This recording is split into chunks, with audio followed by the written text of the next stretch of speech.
Okay, it's time to the live case and lecture 11 of the CTO. So panelists, would you come up the stage?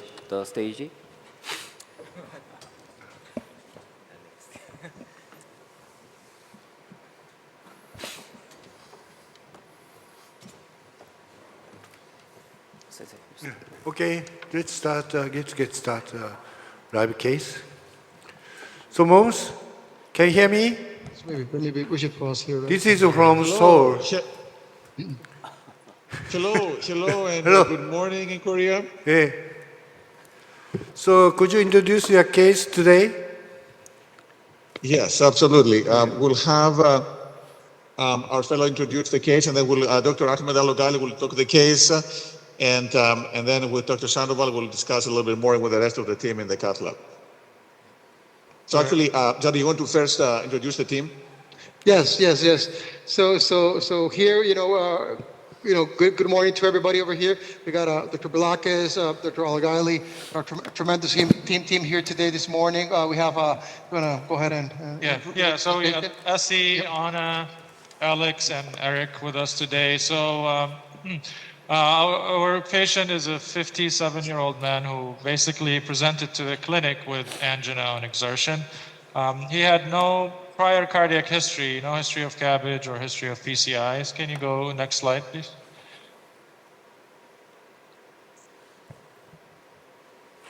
Next slide. So part of his evaluation, his primary care doctor actually ordered a coronary calcium score, which showed a total score of 923. This was followed by a stress echocardiogram. So the treadmill part showed a 1 millimeter ST depression suggestive of ischemia, and then his stress echo also showed regionality that was suggestive of ischemia. His EF at rest is normal, and he had no major valvular disease. Next slide. So this is a clip of his echocardiogram, again showing normal LV and RV function, normal chamber size, and no significant valvular disease. Next slide. This was his diagnostic angiogram done at the outside hospital. These are cranial projection, and you can see that there is some disease at that larger diagonal branch, the second diagonal branch at the ostium, maybe moderate disease, and then there is mild to moderate disease in the mid-LAD. Next slide. So they did evaluate this disease with resting indices, and his DFR was 0.93, so it was not significant. Go next. These are the caudal projection in RAO and LAO, and as you can see here, there is a left circumflex CTO with a clear, possibly tapered cap. The vessel appears to be calcified, and it does not fill from the left system. Go next. This is his RCA, so there is an obstructive stenosis in the proximal to mid RCA. In addition, you can see a tortuous epicardial collateral coming from an atrial branch, filling the OMs and the AV groove circ. And also in the other view, you can see possibly epicardial collateral from the PDA to the circumflex. Next slide. So this is just images to kind of assess his collateral circulation. So we thought there might be a possible collateral coming from the diag, the larger diag to the OM, although it's not very clear with panning in this image. Go next. And this is the large atrial branch from the RCA all the way to the circumflex. Next slide. And again, you can see at the end of this loop, there is a possible connection between the PDA and that lower marginal branch. Next slide. So we decided to proceed with CT because we were not sure how long the occlusion was, how calcified the vessel is. And these are MIP images, and you can see here that the proximal cap is clear. You can see a chunk of calcification in the mid part of the occlusion. And you can see that the distal cap is close to the bifurcation of the AV group circ and the marginal, first marginal. These are multiplanar reconstruction images. And again, here we measured the length of the occlusion, and the occlusion appears to be short, around 10 millimeter in length. Next slide. This is a different way of analyzing CT scan. This is a software that uses AI to give you interpretation of the CT finding. So as you can see here, on the top right corner, you see that box, and it shows basically that there's a CTO in the circumflex, there's an obstructive stenosis in the RCA, and there is a moderate stenosis in the LAD. Go next. And the software also analyzes plaque composition. So as you can see on the right clip, the yellow color is non-calcified plaque, which is the majority of the occlusion, and the blue is calcified. If you had low density plaque or lipidic plaque, that will be red in color, which we don't have here. Go next. And then this is a shot of the aortic sinus, and with this we were able to estimate our guide size basically, so we're measuring around 35. So we slightly upsized, we took an EBU 375 for today. You can see normal origin of both coronary ostia. Next slide. So based on this, based on the CT, we basically have a CT Rector score of about 1 just for the duration. So the patient has been having symptoms for about a year by now, which makes it an intermediate difficulty stenosis. And on the JCTO score, we have 1.4 calcification, possibly another point for bending within the occlusion, but it's either 1 or 2 at max. Next slide. Yeah, so based on this is basically the assessment of the CTO as we talked about. So our plan was to start with antegrade wiring.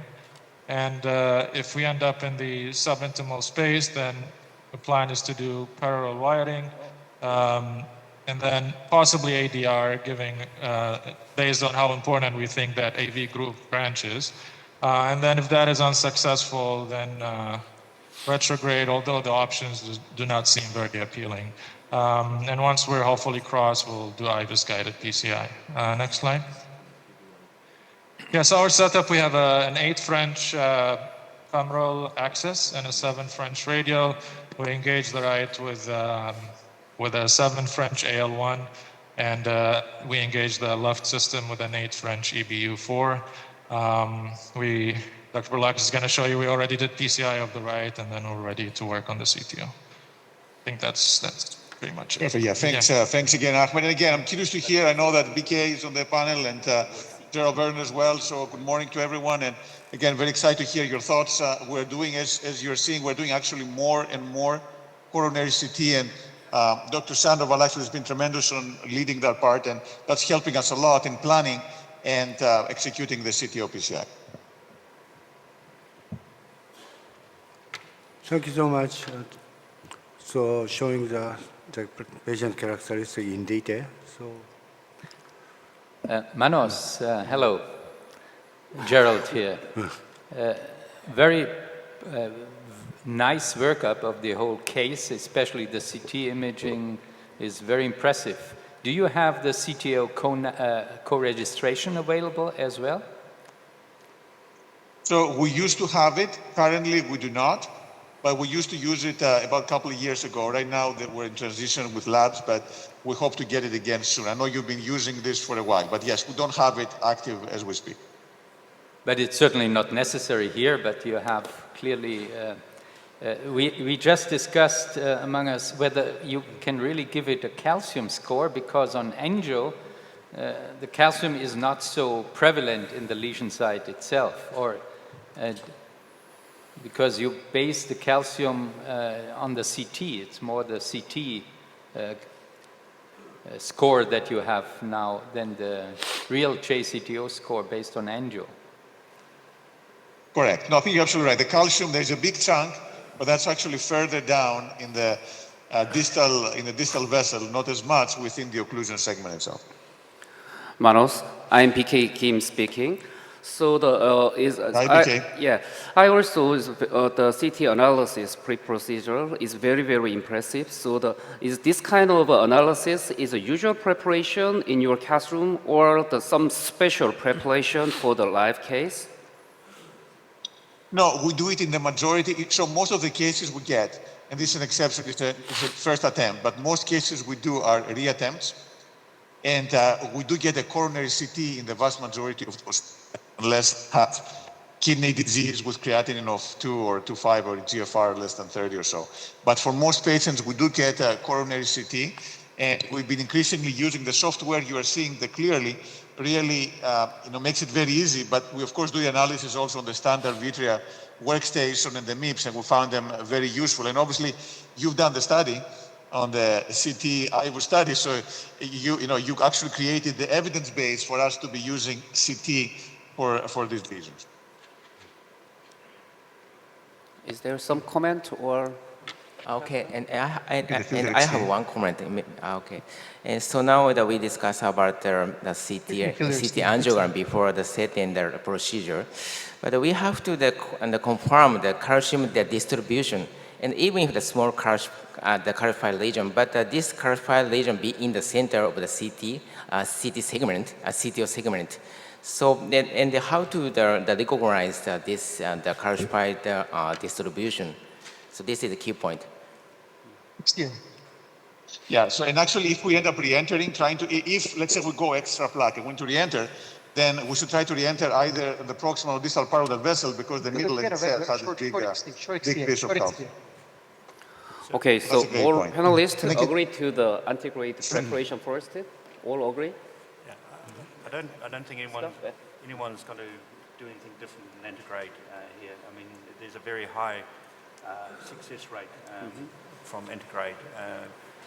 I was interested to see that your setup still radial femoral, 8 French femoral for this sort of case, which, again, it's not post-bypass, it's not heavily calcified.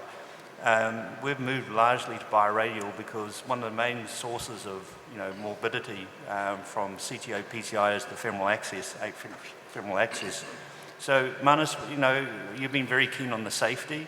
Are you progressively moving towards more radial access? Well, so that's a great point. I think part of the challenge we are having here is the size. Can you get the torque, please? And a little puff. Our patients are a little big.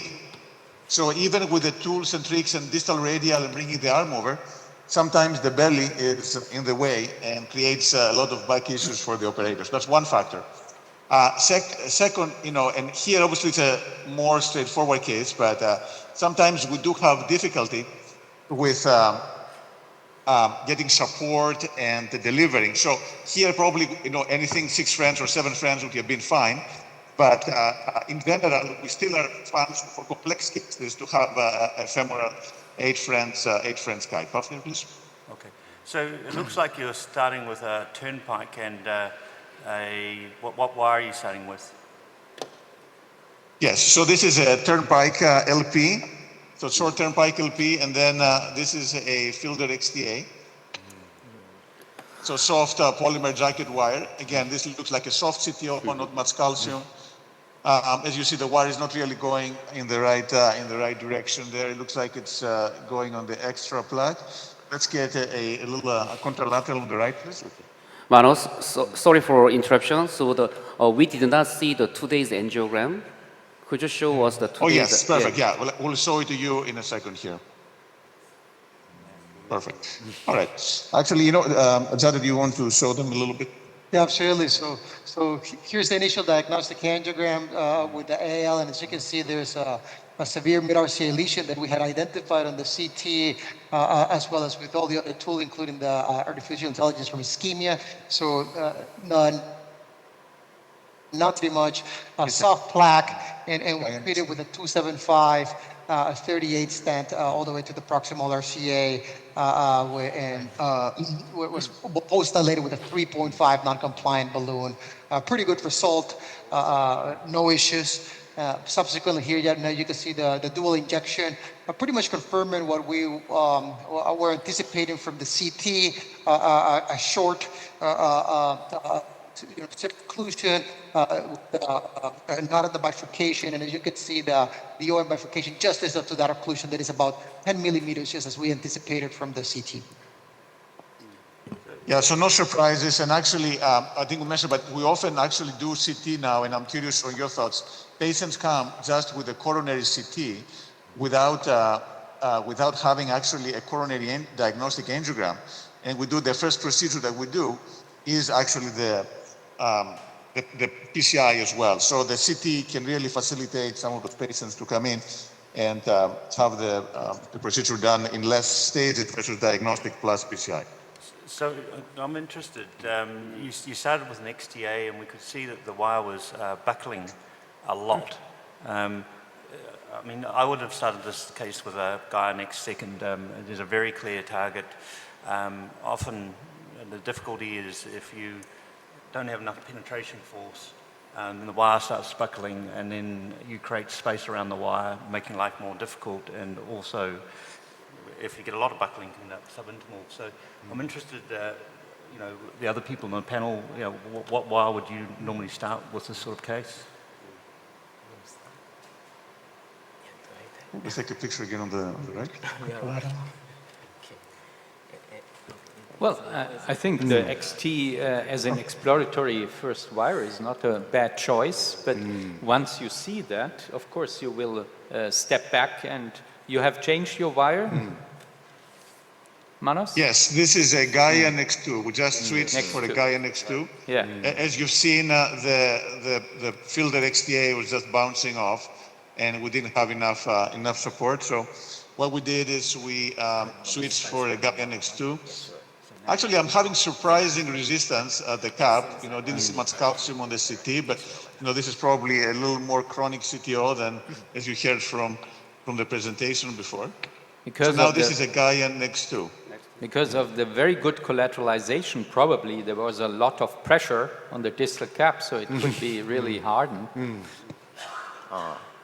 So actually, the most serious problem in this case is the circumflex CTO, right? So even with a very short lesion length, the circumflex always tricky, and also sometimes, as we can see, some distal wire movement is also not same plane. So the Otsuji sensei is from the algorithms, it failed the antegrade. So the next step is ADR. Is definitely in Japan is the ADR, maybe by the IVUS guided. Yes, sure. Right? Yeah.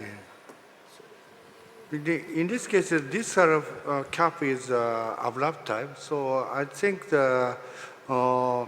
this cap is very hard. Dr. Werner mentioned. So you step because up of the XCA, XCA, and then let's prepare deviation for is very large. So I have one comment. The proximal part of the circumflex sometimes have a little bit of curvature in the CTO segment. So the one more important point is the circumflex ostium have a acute bend. So wire bias is different from the other part. So the angle, and the view angle is very important. Sometimes this point is aerial-cranial view is better. Then we can check the CT, and then we can decide the best angle of the viewing. Very important comment. So usually we did the caudal view. Sometimes, definitely for the circumflex CTO, we check the cranial view. Yes. Right. And so circumflex is also about the proximal site is very bending. So and so it's okay. Let's take a picture on the right again. Importance of the guiding catheter is very important for the backup. So usually, for the circumflex is sometimes better to use a bigger unplus catheter. So in this case, the entry point there is a small branch. So how about using the double lumen catheter, Dr. Habara? in this case. And then give us a Yeah, so puncture is a very difficult in that situation. So the double lumen catheter sometimes useful. So you have a good feeling on the wire? No, I don't. No. We can see by angiogram. It looks extra plug, right? Yeah, as you can see, if you play the last one, let's do the fluorostor, actually the cine, the wire is not, it's going, so it's extra plug for sure, right? I mean, it's going outside the architecture there, you see it's bending in the wrong direction. So what we do in those situations here, we often go straight to ADR, but I think here there's a big, nice target. So this is a great one for parallel wiring. I think that will make Dr. Werner happy too, but I do think this is a great case for parallel wiring at this point at least. Yeah, but you need to be in the right plane. Here it looks like you are below and you need puncture a little bit above on that level to get to the distal cap. So probably the entry is already... but also quite a lot of space has been created, right? So a new puncture probably is going to be the most efficient. Yeah. You're still using the Gaia Next 2 or up-escalated? What wire? This is a Gaia Next 3. So we escalated to a Gaia Next 3. Can you get a towel, please? So these lesions are ideal for biplane. Actually, because you need to switch quickly, you need a shot, and then... yes, actually this part included a very tortuous part. Then let's get the Gaia Next 2 next to it. And from the CT angiogram, so we can see that this part is ectatic part. So maybe very easy to go into the extra plug, I think. Can you get a towel? You didn't do an injection in the REO view. Try towel, please. Try. We would need, I think, an idea of the wire position relative to the distal lumen in the REO view as well.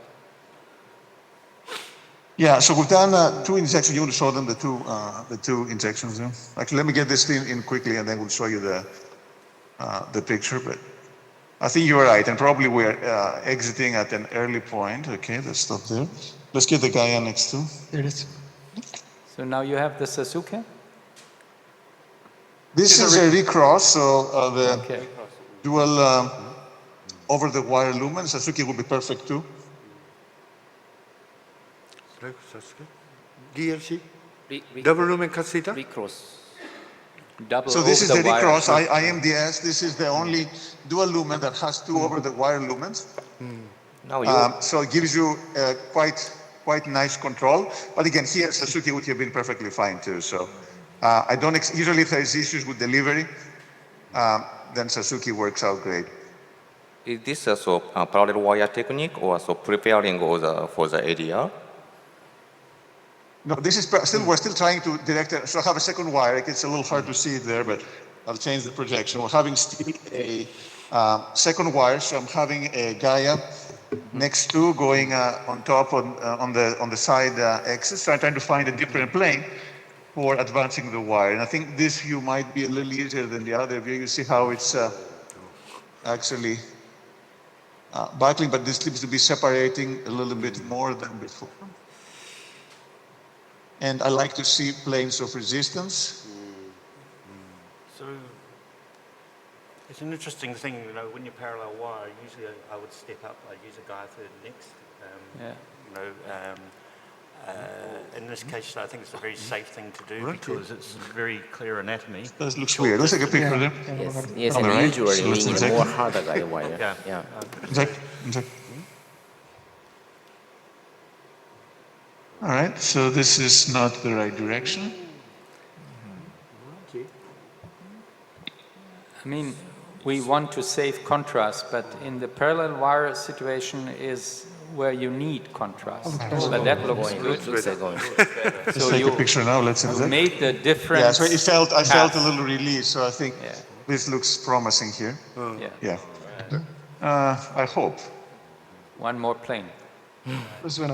Yeah, we'll go REO. I get the way it's moving. It's a little funny, I must admit. Sorry?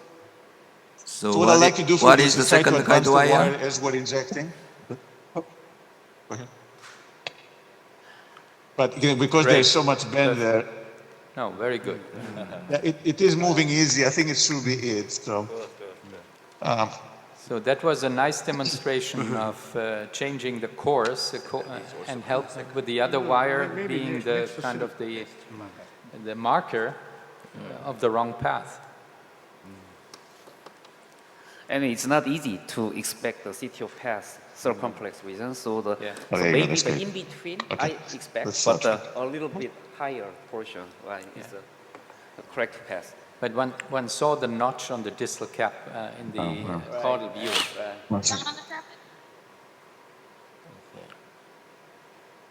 You make some people very happy by this technique. well, I know that, Gerald, I'm sure I made you happy for this. But I have to admit that our threshold for going 8 here, as you know, is much lower than the threshold we have for parallel wiring. But cases like this, with such a nice distal target, I think everyone agrees that parallel wiring is probably the better way to go, and actually maybe safer, less hematoma, and less other issues. Let's get back to the turnpike LP, please. And then let's get the IBUS ready. Let's get the 2015 balloon. Switch it. So the discussion Scott brought up with this, the usual is the next wire should be the stiffer one. But of course there is the theory when you are in a bend, you should downgrade because the bend is better taken by a softer wire. I agree, but this wasn't particularly bendy. I know it's a circumflex, but the degree of bend was not particularly bad. Yeah, and basically we need a more harder guide wire, but sometimes we need a more downward, and and additionally the calcified region sometimes have the efficacy they use in the more soft guide wire. Right. But this is very short length circumflex CTO, so usually the up escalated wire is more helpful. I think it depends on the characteristics of the distal part. If the distal part, the hard wire controlled not well, we should send the second wire, the softer one. But like this case, this cap is very hard because of the wire deviation is very large. In such case, I usually use more stiffer one for the second wire. Workhorse, you have a workhorse? Yeah, Minamo. You have a Minamo? Perfect. So we're switching for the workhorse wire again, just to make sure we don't have any injuries and get introduced. So it's Manos, delivery of the supporting catheter is easy or some resistance, do you feel? Sure. You mean getting through the proximal cap? Yeah. Yeah, no, there's definitely resistance at the proximal cap. I mean, it was not easy. I mean, it went, but it was not exactly flying through. So I think we need to do a little preparation before doing IBUS. I don't think it's quite ready yet. I must say, again, maybe I was a little misled. I think you were saying because of the pressure, the proximal cap was probably a little harder than expected, but I think it's going to be fine with a little ballooning.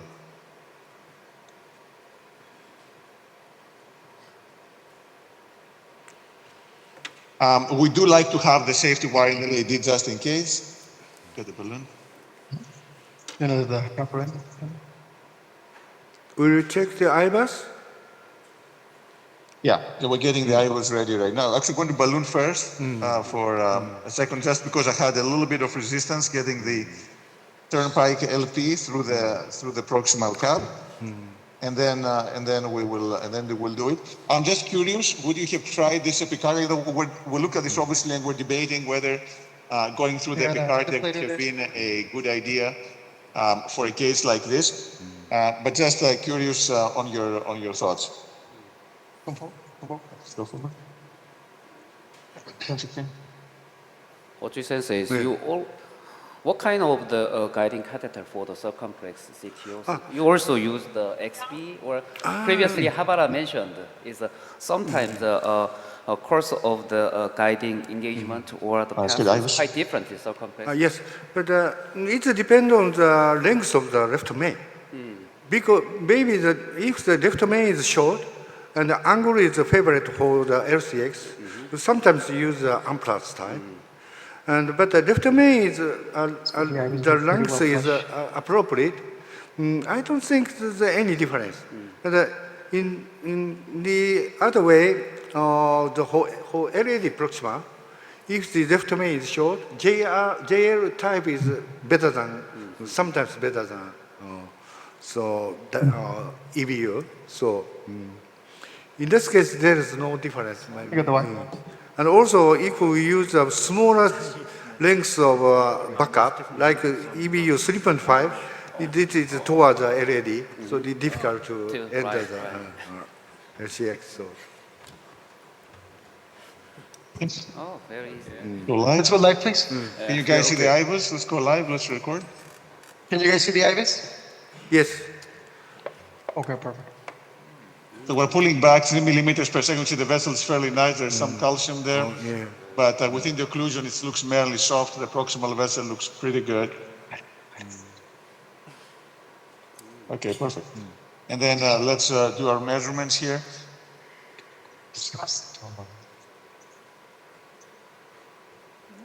Yep. So maybe the polymer jacket, what we used initially, I think Dr. Alugaili just suggested, we may have a little hematoma, maybe the polymer jacket or even the Gaius might have caused a little bit of injury there. But overall, looks pretty good. And this is a pretty big vessel, measuring around 4.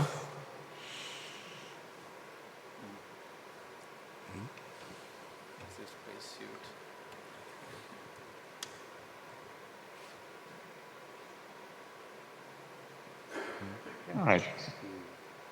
So let's see what length. So again, the calcium is more, and we knew that from the CT already, that the calcium is more on one side of the vessel. So I think we have less concerns for expansion. So we can probably get length as well as diameter based on the IVUS. And we can do the same thing based on the cardiac CT. So this measures about 4.0. Yeah, 4. And then how much length do you get? Not against that injury segment there.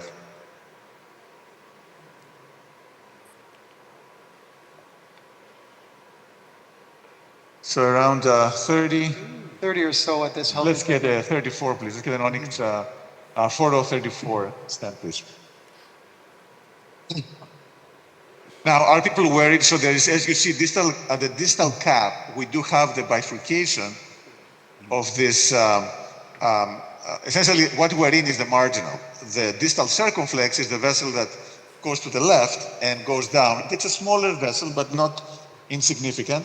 Would anyone put any wire to protect it, or should we just stand across? Maybe. I'm going to do 3.5 here. I think this will take us a little bit more. Okay, 3.5. I'm sorry. 3.534.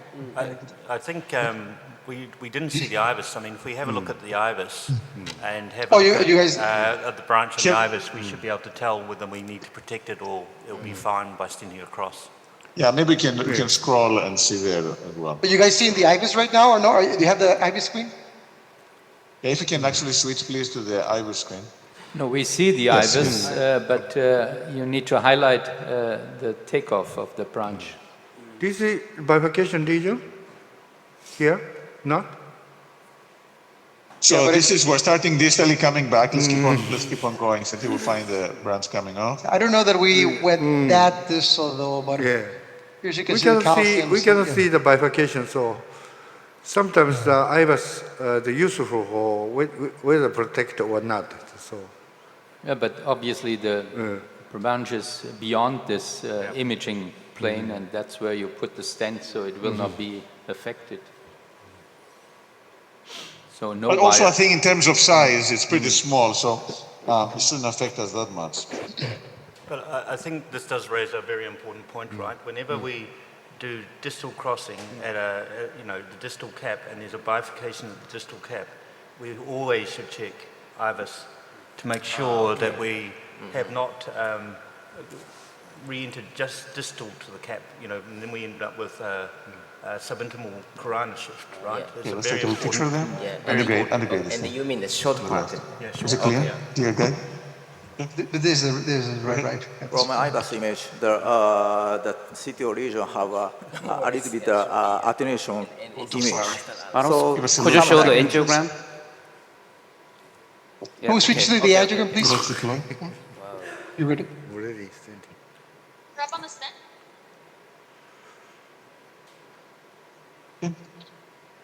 So this is the angiogram we just had. You see, we're a little too far back, a little too close. Now we're kind of in the middle. Okay. Manos, you did not check the angiogram, the before stand thing. So, well, we already know the on IBUS is all through tracking. So, usually you did not check the angiogram before stand. I mean, depends. If we have a lot of dissection, I mean, here we didn't have much, but there was some hematoma on the IVUS on the wall.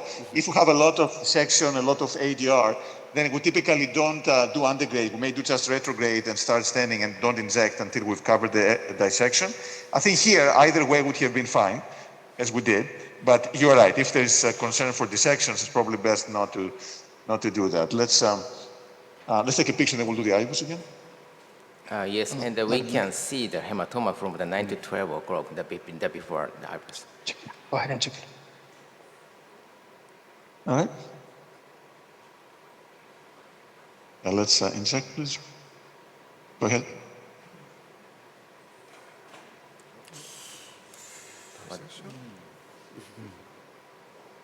Okay, we're generously sized, I would call it, distally. But let's do this. Let's keep nitro 200. And let's get the IVUS.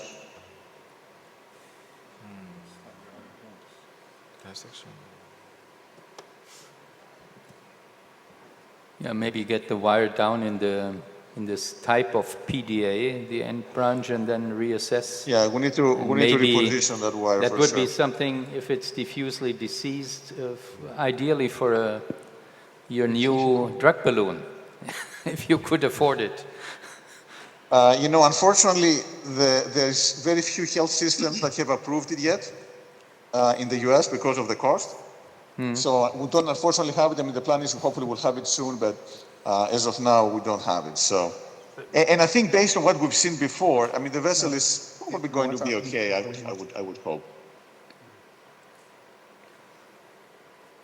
I think the key is to check the distal outflow of the stent on IVUS, really, isn't it? To make sure there's no edge dissection. Yeah, absolutely. Okay. Let's be ready to go live here, please. Okay, maybe you switch. Can you please show live the IVUS? Okay. Okay, let's go ahead and record. So you can diffuse this vessel. I guess we're ending within a bigger part of the vessel. When the vessel tapers down, there's a bifurcation there as well. But the stent actually seems to be pretty well expanded. Yeah, it's perfectly expanded. Yeah.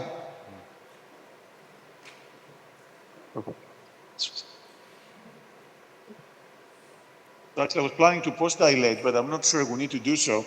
And we'll look at the IVUS in a little more detail.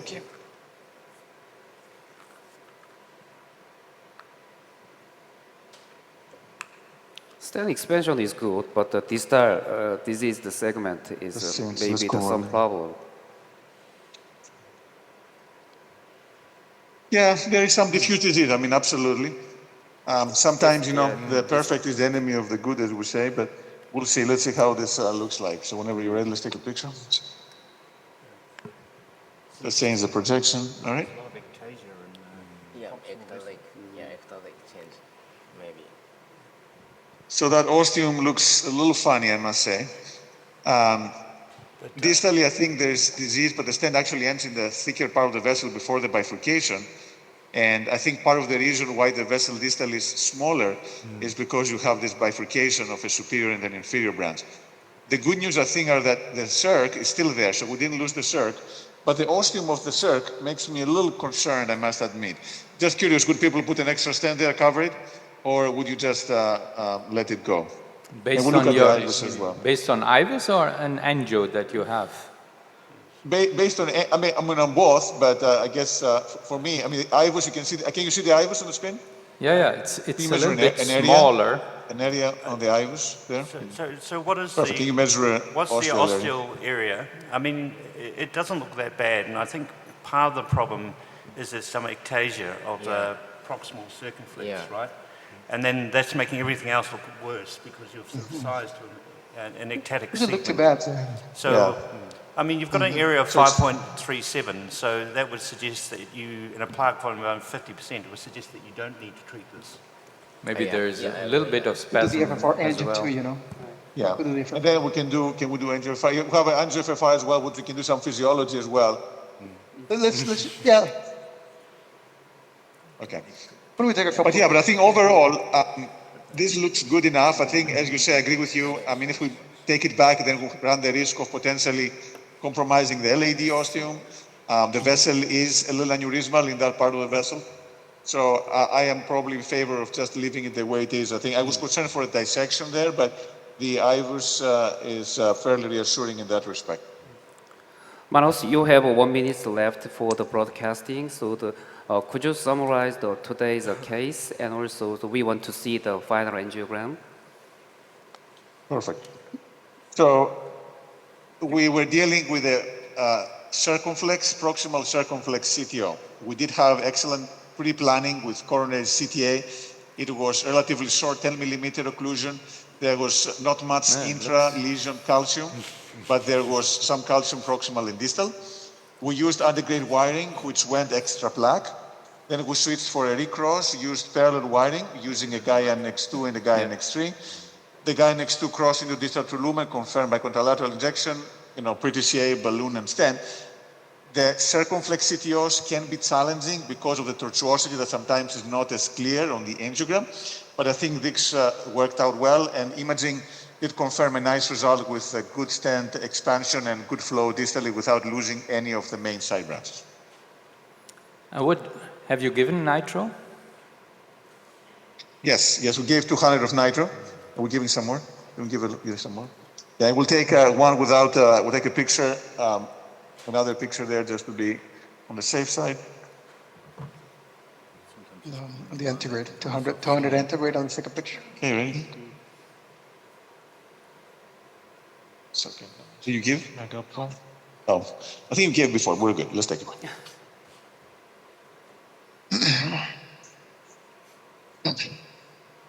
Any other suggestions from your side? Anything else that you would recommend that we do here, or would you have done different? Yes. So I think the CTO segment is a really good procedure. So sometimes the proximal and distal area is sometimes I think the follow-up angiogram or the next step is also quite helpful. So there was no severe dissection or no severe hematoma, it would be okay. Sometimes it's a big vessel, so it takes a little force, so we get the extra power here to inject a little better. Ready? Is there some accordion phenomenon in this proximal circumflex? So after removing the wire, the stenosis looks better, I think. Looks pretty good. Yeah, I think again, it's a little, I think the stent is bigger, but I'm not concerned that the flow is good. I don't think there's a dissection there. The area is good. I think, let's take this caudal as well. Let's take the So I think the key is trust the IVUS, not the angiogram, right? or physiology sometimes as well, but yes, absolutely. Yeah. Okay, Manos, so we are fully enjoyed your CTO procedure and also your wonderful and beautiful antegrade wiring. So really good. So we would like to appreciate your live demonstration. So if no other comments or questions, so we would like to close this live demonstration, and we should see your keynote lecture. Okay. Thank you, Manos. Thank you, Manos. Delighted to be this morning. Thanks for the invitation. For a great meeting. Yes. Next one is operator keynote. It's by Brilakis. Could you show us the? Hi, this is Manos Brilakis, and it is my great pleasure and privilege to present for the TCTAP meeting in conjunction with our CTO team, with Dr. Yader Sandoval and Ahmed Alogali, that will be doing the case together. Slide. As you may already have seen from the presentation of the case, this is a gentleman who presents with exertional angina. He does have hypertension and dyslipidemia. He does have a high coronary calcium score and a positive stress test. He has normal left ventricular systolic function on the echocardiogram. And in terms of the coronary anatomy, there's an intermediate lecture lesion slide in the 보여주세요. LAD that was negative by non-hyperemic index measurement. And there is a CTO of the proximal circumflex with clear proximal cap. There's calcification in the occlusion, there's some tortuosity, and the distal vessel is filling mainly through epicardial collaterals from the PDA, through atrial collaterals from the right coronary artery. It's a good quality distal vessel. So what I will talk in the next few minutes is regarding the indications, the crossing strategy, and the potential impact of coronary calcium. When it comes to doing CTO PCI, the first question is why we should do it. And in 2024, the key indication remains treatment of symptoms. So our patient has significant lifestyle limiting angina. So by recanalizing his CTO, he will have better quality of life and potentially take less medications as well. So the indication is strong. Now, when it comes to selecting the crossing strategy, as we mentioned before, there is a clear cap on the CTO. And if we were to calculate the JCTO score, we would give 0 for entry, since it's a clear proximal cap, 1 point for having calcium, 1 point because there is more than 45-degree bending within the CTO, and the occlusion length, although it's not entirely clear because we did not have yet at the time of this recording a coronary CT or dual injection, but potentially 1 point for that. So that will give 3 points, so a JCTO score of 3, which is a complex CTO. However, what we're finding increasingly so is that doing coronary CT angiography can be very important. In this particular patient, we did not have this as I mentioned. However, CT can help us understand the anatomy, understand the size of the aorta, and choose our guide catheters, help us determine the length of the occlusion, the diameter of the reference vessel, as well as the composition and where there's calcium and what is the location of the calcium, and help us derive a more accurate score, the CT-guided score versus the standard angiographic JCTO score. We also have data from the CT-CTA trial showing that patients who underwent CTO-PCI, who underwent a pre-procedural coronary CTA, they did have a significantly higher success rate, 94 versus 84, so 10 points higher. And this difference was driven mainly by higher success rate in the more complex CTOs, JCTO 2 or more, which is exactly the patient that we have. So the plan was to try to get a coronary CTA. Having said that, this patient was coming from a different state, and sometimes it's hard to coordinate the CTA before the procedure. I will also speak about the impact of artificial intelligence in coronary CTO PCI. And what we're seeing is a flourishing of deep learning techniques, artificial intelligence models, for helping us understand the occlusion and make predictions, which is the derivation method for one such model that used deep learning based on coronary CTA images. And what was found is extremely good accuracy, 91% accuracy for determining the success, which is much higher than that from manual interpretation of the coronary CTA. And this was also done much faster than the analysis, the manual analysis of the coronary CTA. There are similar also scores showing slightly better predictive capacity with XGBoost. And actually, we do have a model that we developed recently for predicting undergrade wiring success, which was based on 5 machine learning models. And the most successful of those, the most accurate, was the XGBoost. What was found is that based on these parameters, the AI model can provide a more accurate estimate of the likelihood of undergrade wiring success. And this model is actually available in this link in the Progress CTO registry. So when we run it in this particular patient, we do not have an aorta-ostial lesion, we do not have ambiguity. We do have a small branch at the proximal cap, we have a taper stump, we have a 3O vessel, the occlusion length is 30, although again that's not perfectly clear, but that's what we have from the angiogram. It's not in-stent, there is calcium, there is not severe proximal tortuosity. The collaterals are not the best. The vessel is the circumflex, which in some series has been associated with lower success rate than non-circumflex CTOs, but it has a good landing zone. There is no bifurcation on the distal count, and there is no primary success. So if we run the AI model, we do get actually a very high rate for undergrad wire success of 85.5%, which is quite encouraging.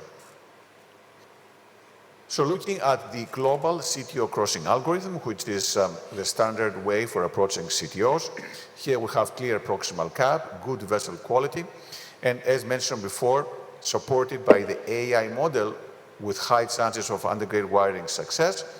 The first crossing strategy should be undergrad wiring, reserving ADR or the retrograde approach in case of failure of the undergrad wiring attempts.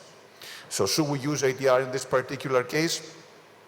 We do have a decent landing zone. There are no major branches close to that landing zone. So yes, I think we can definitely use it.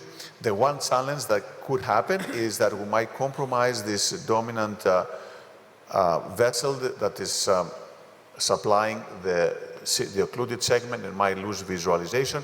But if we can re-enter in the segment, that can definitely be an option. Having said that, we have recently seen a significant decline in use of ADR overall, as well as the use of the Stingray balloon with an increased rate in the use of STAR. STAR might not be the optimal technique here, given that the patient has some major side branches. How about the retrograde approach? Should you use the retrograde approach? And we do have 3 connections. All of them are epicardial. One of them is from the diagonal going into the circumflex. It's small and tortuous, probably not our first choice. There is also this atrial collateral that has a very highly tortuous course going into the distal circumflex. So again, probably not the best one. And then we have this epicardial collateral coming from the PDA, which is fairly short, not very tortuous, but does have small size. This might be our first choice, but what we would do is do a tip injection to determine whether this is a good collateral to track. And a few words about coronary calcification.